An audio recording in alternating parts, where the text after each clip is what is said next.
Today, we are here to revisit and unpack and evaluate the first year under Ryan Huska and Craig Conroy.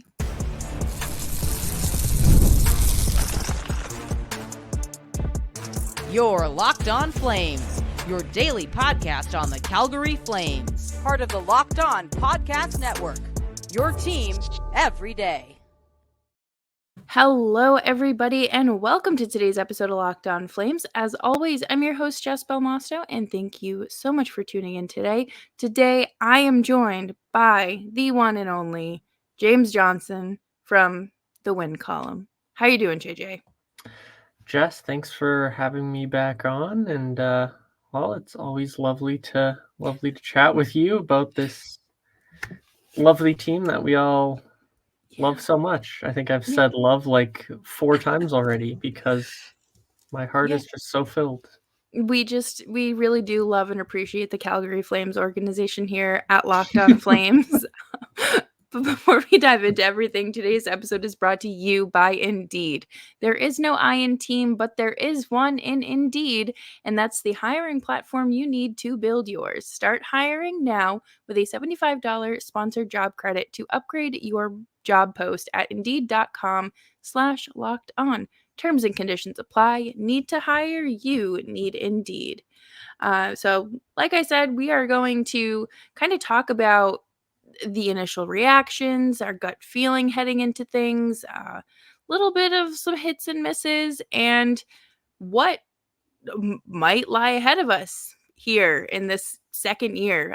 Make sure you subscribe to Locked On Flames wherever you get your podcasts, as well as YouTube. We are here for you Monday through Friday, 5 days a week, your team every day. So May 21st marked 1 year since the Flames announced Craig Conroy as the general manager. How are you feeling 366 days later? I actually didn't know that it was pretty much the 1 year anniversary. That's perfect. I only knew because I was at a Taylor Swift concert, and that's quite literally the only reason I remembered. That's awesome. No, that's cool. I didn't know it was basically 1 year ago. And yeah, I mean, it was definitely an interesting first year for Craig in that role.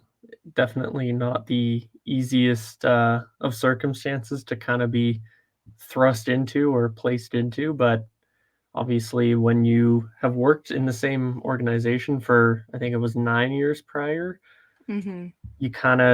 he probably knew what was going to happen with certain guys. And even though he did try to sign certain guys to way too much money, things I think worked out pretty well for him, and I was kind of surprised by the end result. So yeah, like, not a terrible first year. And like, I'm not trying to be mean and say like it was bad or anything. Like, it was pretty good, shockingly, I think. Yeah, I mean, for the situation that he was inheriting and the lack of direct general manager experience, I think kind of led people to believe that this is just going to be an extension of the Brad Treliving era. And it wasn't, at least in year one. Elias Lindholm said, "I don't want your money. Thank you. We will send fruit baskets to your house wherever you sign.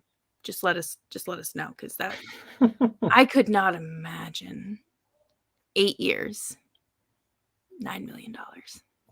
Yeah, like, and like, if you've watched the playoffs, like he was a factor, and I don't want to say like he was like extremely good or bad. Like, he was just kind of there. He was better than he was in Calgary this year. I'll say that for sure. But again, not worth the amount of money he's likely to be paid in free agency. And I know it sounds kind of like the Bruins are kind of prepared to make themselves known in the Elias Lindholm sweepstakes. So we'll see. Obviously, Boston's kind of a place that some players might take a discount. You never know. But yeah, it's kind of worked out in Craig's favor that Elias was basically like, "See you later. You can offer me a blank check and I still want to see greener grasses, then Yeah, thanks, I buddy. mean, Yeah. I don't blame him at all. I mean, I think that that's pretty fair for any player to kind of choose their own path there. Yeah. Like we have seen the last few years with, well, really that whole top line is gone now. So, um, Jonathan Huberdeau, you're next. Nationals clearing cap space. Was there anything that swayed you? Like, okay, this is going to be great, or I cannot invest any more time or emotional anything into this team? In terms of like Conroy's first year, or just Definitely like Conroy and I guess Huska too, because it was his first year.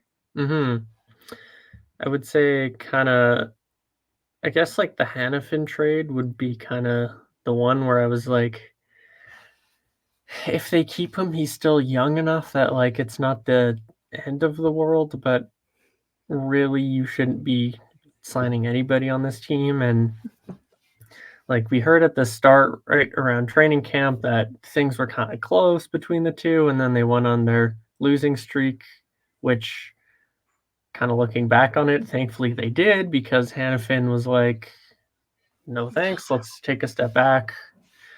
And then we kind of heard over the past kind of 2 months, I'd say, before the deadline, it was kind of like, oh, this week Hanifin's going to sign, and then the next week he wasn't going to sign. So after that happened, it was kind of like, okay, finally we have an answer. The Flames have picked their direction for this year, and I'm going to preference that it was for that year.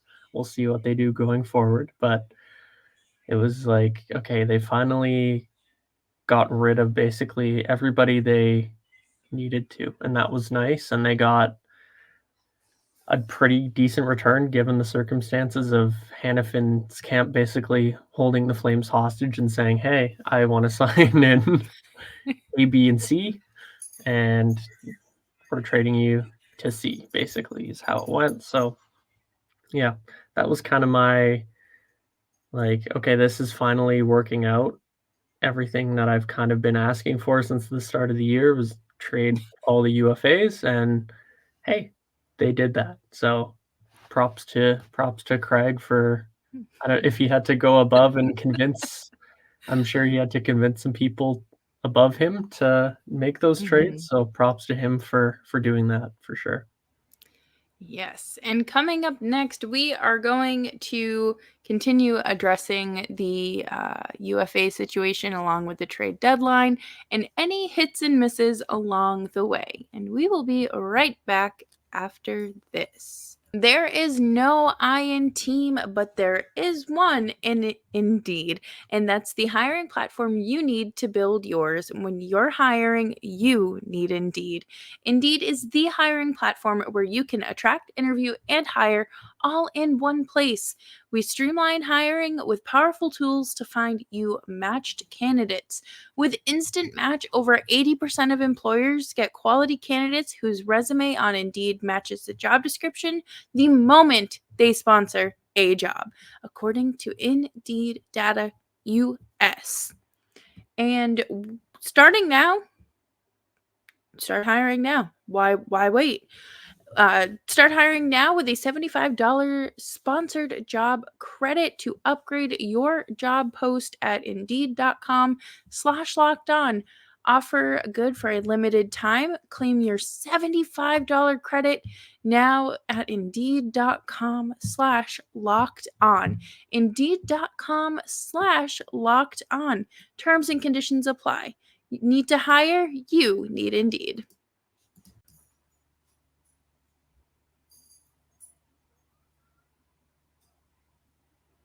Thank you, everyone, for hanging out with me today on Locked On Flames. Make sure you're subscribed wherever you get your podcasts, as well as YouTube. And of course, JJ's here again. He's still here. I'm holding him hostage the same way Noah Hanifin's team did to the Flames. I just, what were your overall thoughts approaching after the Zadorov trade? Where did you kind of gauge the season. Yeah, so I think that one came as a big surprise for all of us. I think Zadorov was kind of a guy that most people wanted to be signed and kind of expected to be extended. Mhm. So after that, it was kind of like, okay, kind of alarm bells are ringing. This guy that has talked in the media for days, it seemed, and said how much he loved playing Mhm. here and wanted to play elsewhere. And as you said in the previous segment, like, if you're a player and you don't want to play here, that's your right. Like, nothing wrong with that. I know I've been a fan of this team basically since I've been born, unfortunately. Some people don't want to play here. It's not the warmest city. It's obviously a very old and kind of decrepit rink that is the players still have to park outside in -30. Like, I get it, right? It's not the end of the world if somebody doesn't want to be here. So, but Zadorov did come as a shock, and I kind of did see, I guess, a chain of events occurring with the rest of the UFAs. And okay, this is kind of the first domino to fall. And obviously, after the start of the season and where the Flames were in the standings, playoffs were not likely all year. I think they were only in a playoff spot after like the first 2 days of the season or something, right? Like, Yeah. it wasn't gonna happen, and I kinda knew, like a guy like Chris Tanev, right? 34 years old. He's not Mhm. wasn't gonna win a cup in Calgary this year. If he signs in Calgary magically next year, he's probably not gonna win a cup again. No. So, you kinda have to root for those guys, like, these veteran guys that have Mhm. come to Calgary and given their all and been great veterans and great players, and you kinda say, "Thanks for thanks for all you've done," and, wishing you the best. And yeah, so it kinda, I guess the Zadorov kinda started that chain of dominoes to Mhm. come, and you kinda knew what was happening after that.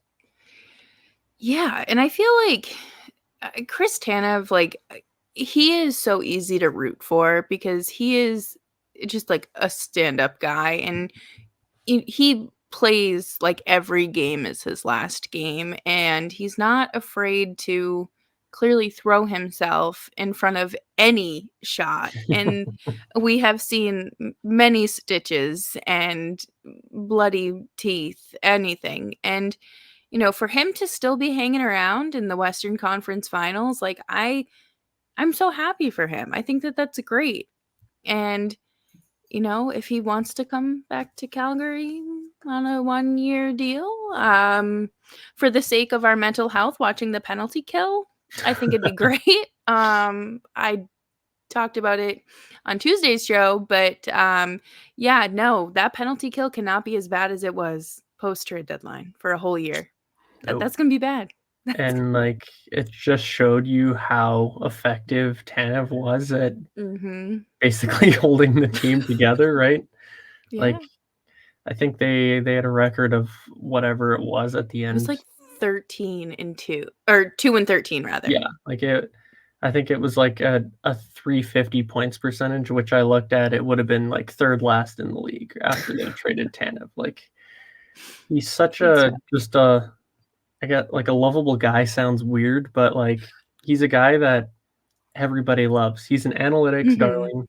He's a guy that, again, like you said, he throws his body in front of everything. He's a warrior. Like, everybody loves him. There's not a single fan that's like, "I hate Chris Tanev." Like, you Yeah, don't say that, right? So, that yeah. yeah. That's like, if you saw someone tweet, "I hate Chris Tanev," I would assume that, like, that's one of those tweets where it's like, "Please call the police, I'm Yeah. kidnapped." It's like a Like plea for help. yeah, like, I would absolutely be like, "Red flags, what is going on here?" But I guess, were there any big misses for the Flames this year? Coaching wise, move wise, player wise, anything like that? I think kinda the most obvious one is maybe the power play, but again, Mhm.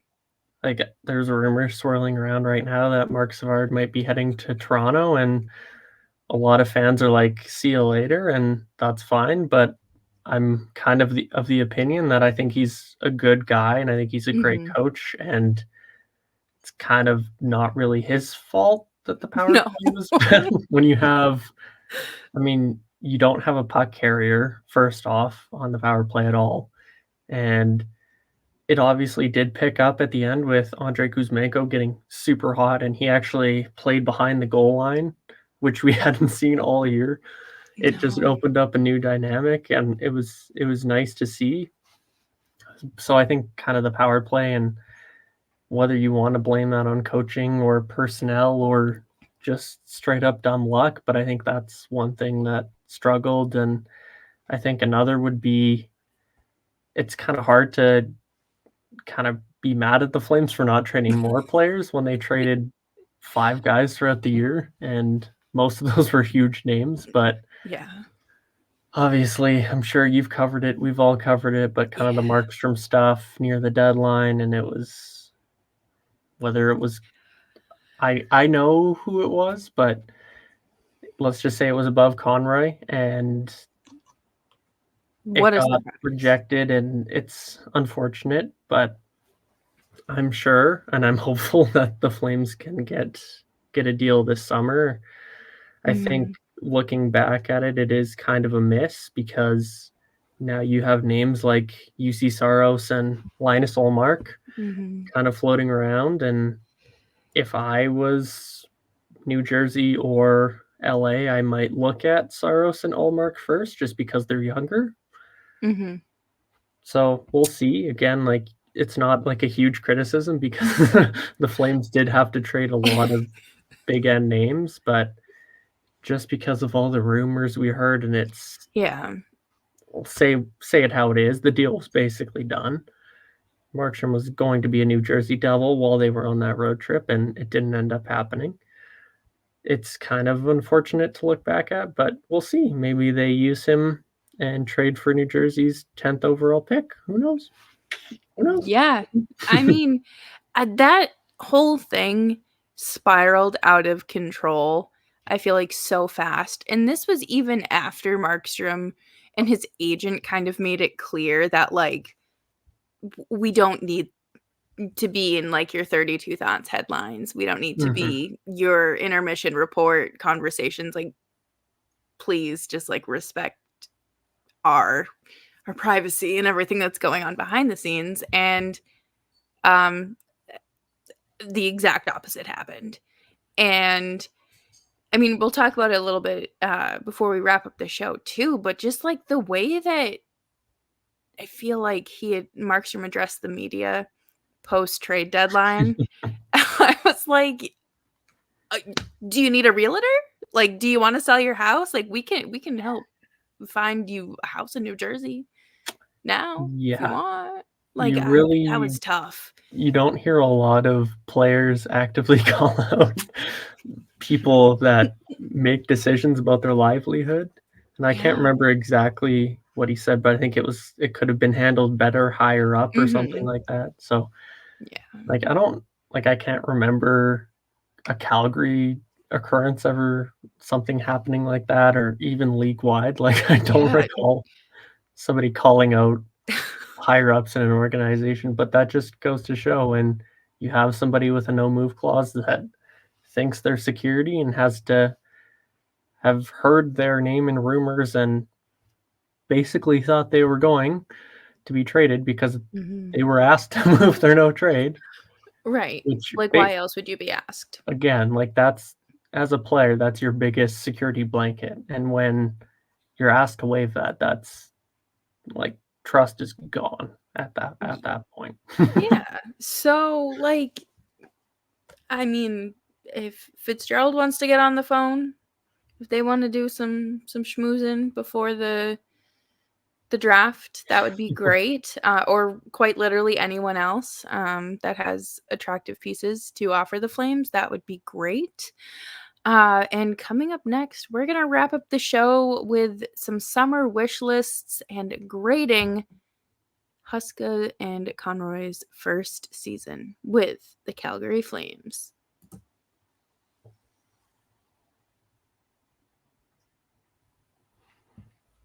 Thanks everyone for hanging out with us today on Locked On Flames. You can follow us on Twitter at Jess Belmosto and James Johnson YYC.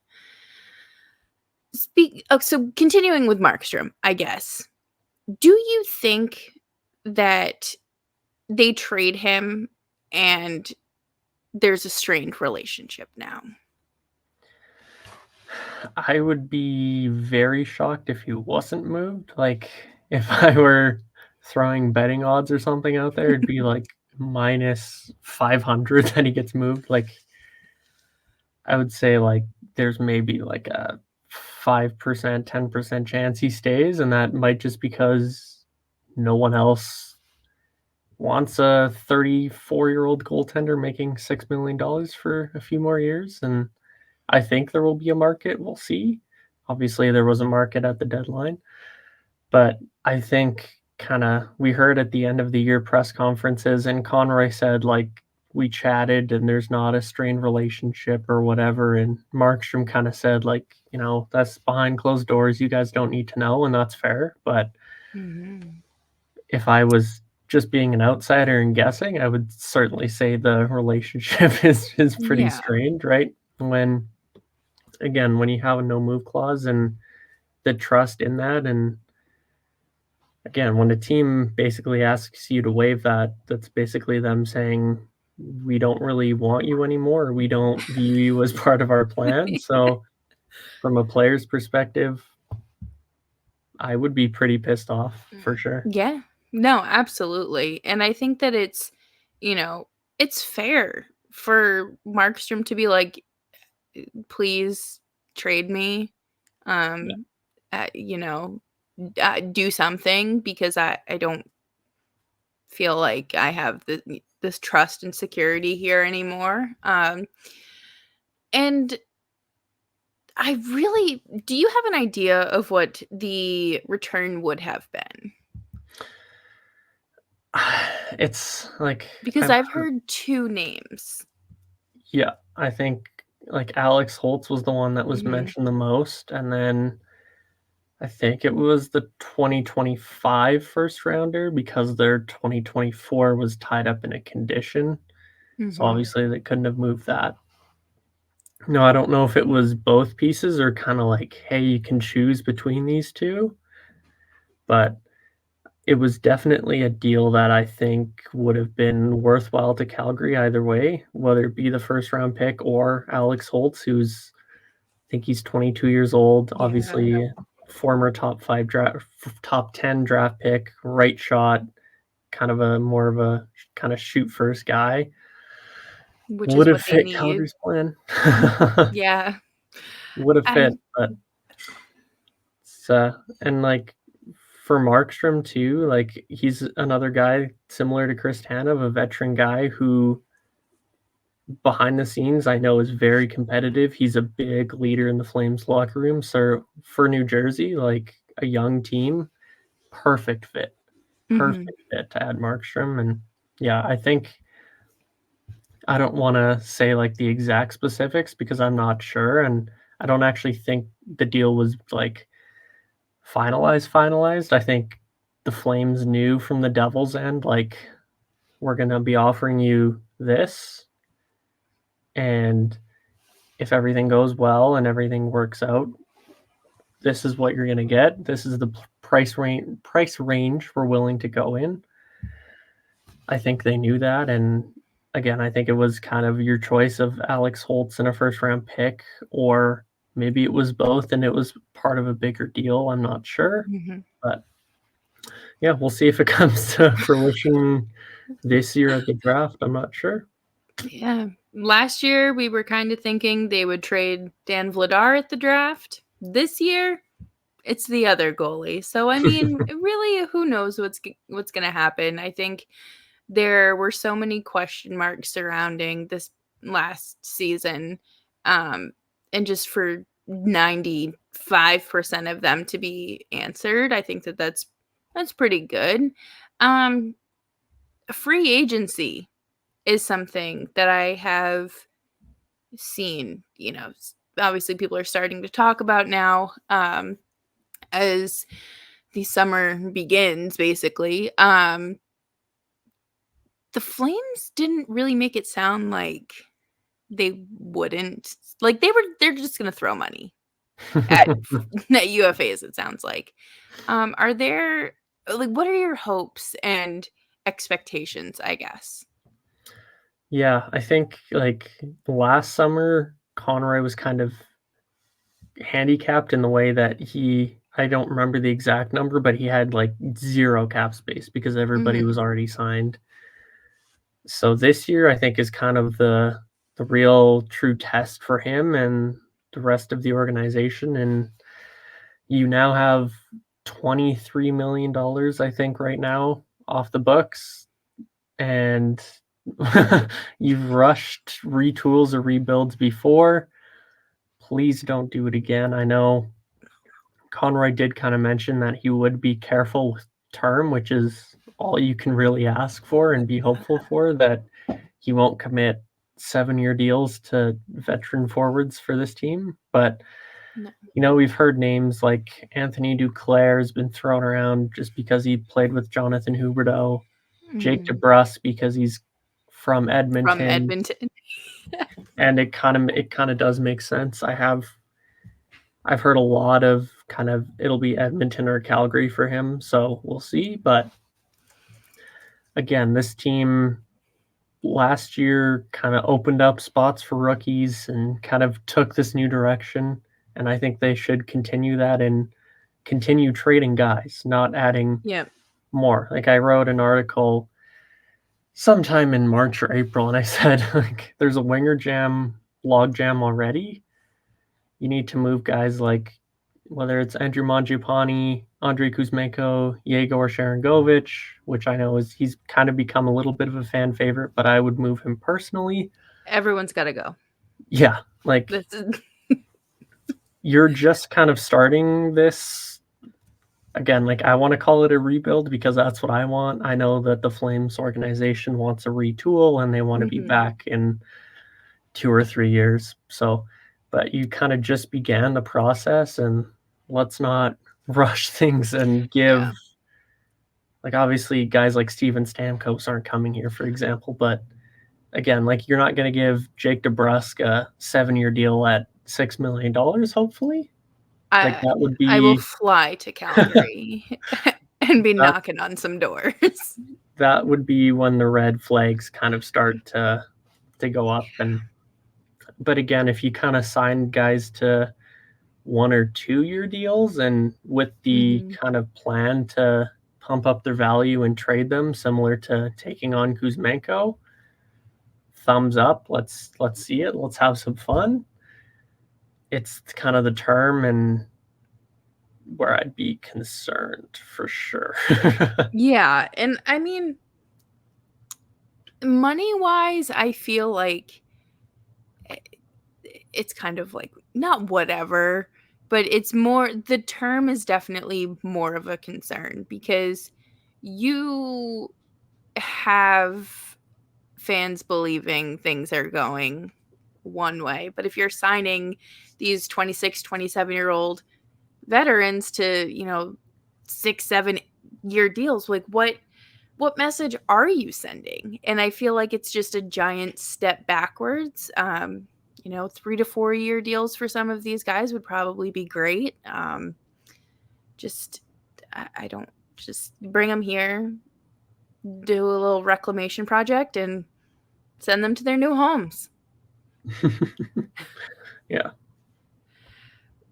excuse me. We'll see. I mean, I don't like I am kind of concerned because again, this is the first time that Conroy's had a lot of Yeah. flexibility and money available, and we've heard kind of from veterans in exit interviews, and they said, like, we believe we can make the playoffs next year. And to their credit, you should be believing that as a player. Like, I want my team to believe they can make the playoffs.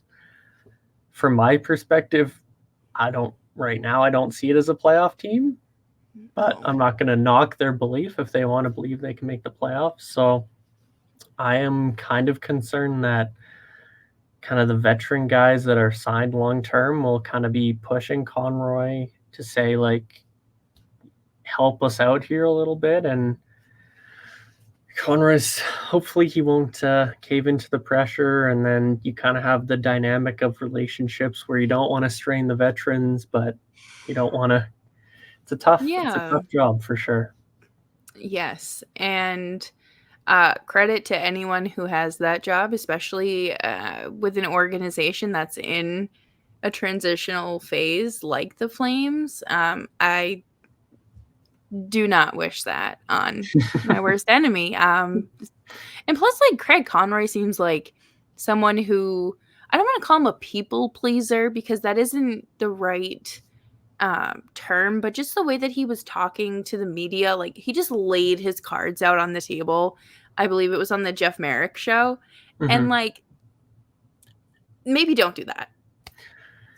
Just an idea. That is kind of a concern I have with him, is obviously when you've been in the same organization for 10 years now, you have relationships. And I'm not trying to say, like, don't be a boss and don't have relationships with your employees. Like, that's not what I'm saying. But, like, it can be personal when you've gone through 10 years and you've obviously worked with the same people. And for now, like Kadri and Huberdeau, or like Rasmus Anderson, for example, he's probably known for 7-8 years or however long since Anderson was drafted, 2015, I think. So, like, it's when you're in the general manager's job, it's important to have the ability to act without emotion, right? That's kind of why obviously Conroy was a great choice, I think, from a fan perspective and being a guy that wants to be here. But I kind of was in the opinion that maybe an outside voice was kind of what they needed, just because you kind of come in not to clean house, but you kind of come in There's with no emotional ties. Exactly. Yeah.